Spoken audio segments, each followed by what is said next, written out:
And I don't know how people are going to react to what I say about this, but here it goes.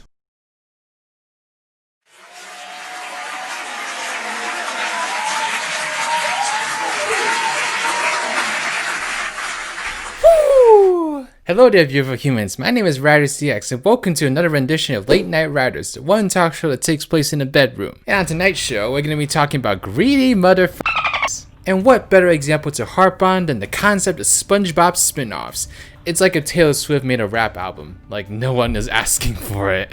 As you all may or may not know, we recently got our first look at Kamp Koral, the long discussed first spin-off of Spongebob Squarepants. It follows 10-year-old Spongebob Squarepants and his pals as they spend their summer building underwater campfires, catching wild jellyfish and swimming in Lake Yuck at the craziest camp in the Kelp Forest. In Kamp Koral, SpongeBob's underyears, SpongeBob meets Patrick, Sandy, Squidward, Plankton, and Mr. Krabs, and the new friends embark on all the joys of camp, including hunting for treasures, slap lining, and more.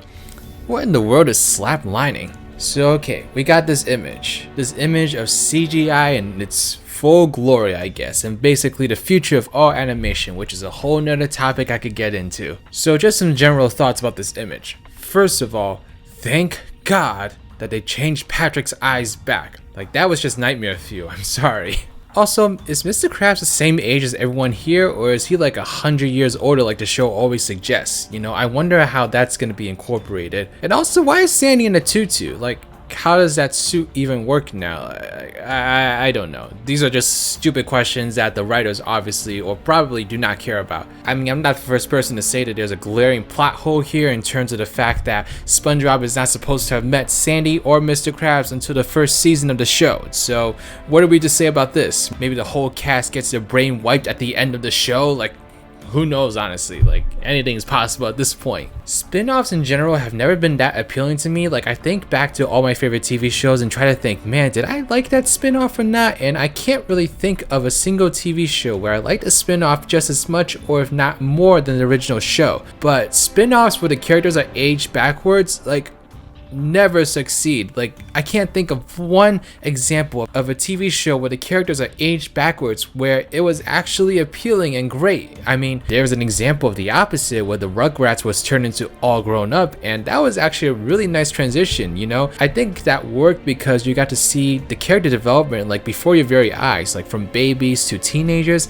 I like seeing that growth in their character, but if you're going backwards, you're basically de-developing the character, and I just don't think that's as appealing, unfortunately. So obviously, I think we could all nitpick this show all day long. Like, there's just so many things we could talk about, but the bottom line is, it's happening. This show is gonna premiere next year, and there's nothing we can do about it. Now, with that being said, that hasn't stopped people from giving their full opinions about the concept of Kamp Koral. Some people seem to be pretty excited about it.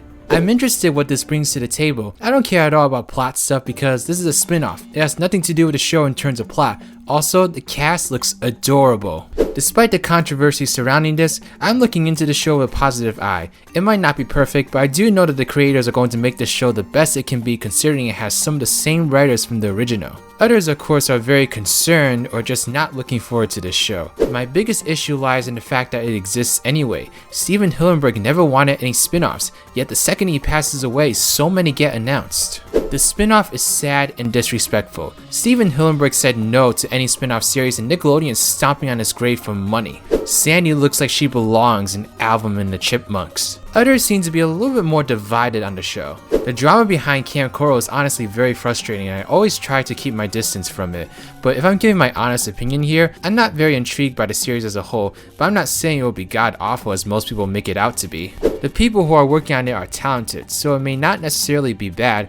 It's the concept and timing of it that bothers me. I hate all the misinformation spreading around specifically about Steven. He never said, "Grr, I hate spin-offs" or "no spin-offs." He said, "I don't see any spin-offs." You know another quote that comes from this article? "I don't see a second movie happening. SpongeBob is about simplicity." Not to mention neither of these quotes even come from when he was showrunner. People can change their minds and it blows my mind how many people can say how disrespectful the show is while simultaneously putting words into his mouth so much that it has spread as fact. People change their minds, and obviously Hillenburg changed his mind about movies. The only thing we really know is that Stephen approved of the movie and it had Kamp Koral in it. I don't think most people complaining realize how long it takes to develop a show regardless of if it's just a spin-off. And so I know there's a lot of outcry against this show and people think it's basically spitting on Stephen Hillenburg's grave. But to be honest, asking Nickelodeon to care about Stephen's dying wish is like asking a shark that's been deprived of food for a month to not eat you.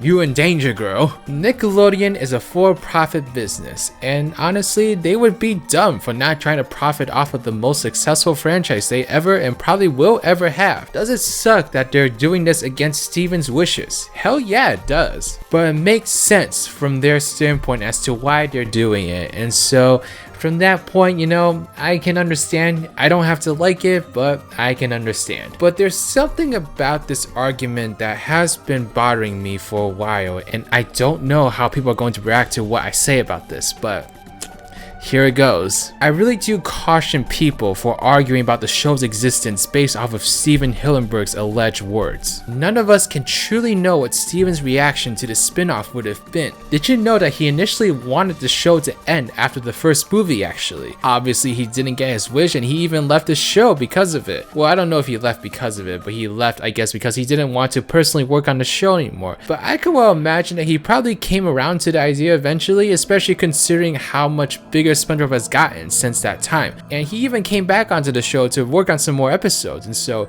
it's pretty clear that Stephen kind of accepted the idea and even came back to work on the show. So who's to say that Stephen didn't change his mind on this also? I mean, yes, I do know that he did say that he did not want spin-offs before, but that was a long time ago. And if I recall correctly, there was also a writer that claimed that Stephen had seen and approved of the series. Is that actually true?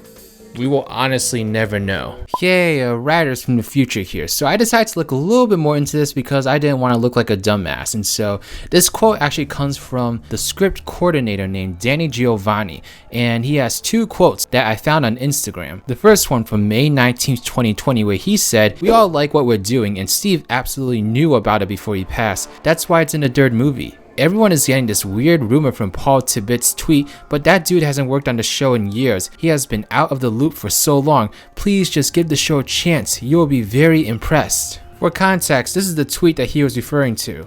I do not mean any disrespect to my colleagues who are working on this show. They are good people and talented artists, but this is some greedy, lazy executiving right here, and they all know very well Steve would have hated this. Shame on them. Danny further clarified the next day with this comment. I wasn't aware the third movie switched plots or directors, didn't work on the movie. For all I know, Steve didn't know of Kamp Koral, but it's not like he told us not to do it either. I may have stretched words before, but did it for good cause. Until I spoke out, countless people were harassing the Kamp Koral crew. We all love Steve's characters and are working hard to make a show that fans will love. So we actually do know that that this comment that he made was not exactly true. Okay, I can kind of understand where he's coming from in terms of wanting to curb some of the harassment the staff was receiving during this time, but still, this is not really something you should stretch the words of, because if it was ever found out that you were stretching the words on such a sensitive topic, you're in definite danger. Yeah, this is not good.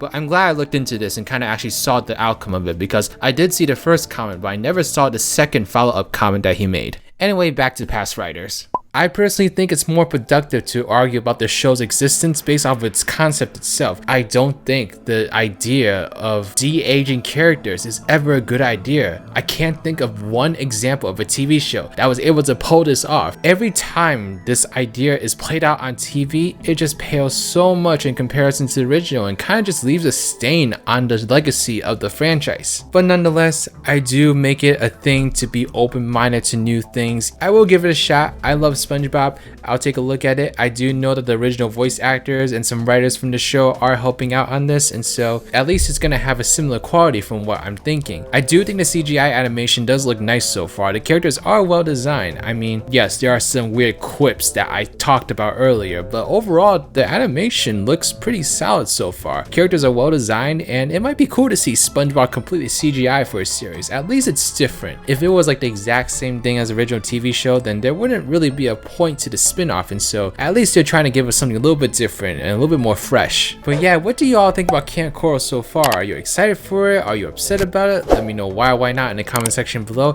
I'd be really curious as to hear your thoughts. I know this is a really hot topic, so try to keep things as respectful as possible. I do always try to argue things from both sides, and so that's the only reason that I really want to talk about like both perspectives on this. But I want to hear your opinions, and just yeah, thank you so much. Before we go, I do want to mention, if we are going to have SpongeBob spin-offs, then I do have some ideas as for some spin-offs that I think would actually work and interest me. One on Mrs. Puff's meth business, one on the mystery of mystery, and one on Squidward's house. You can never trust that asshole.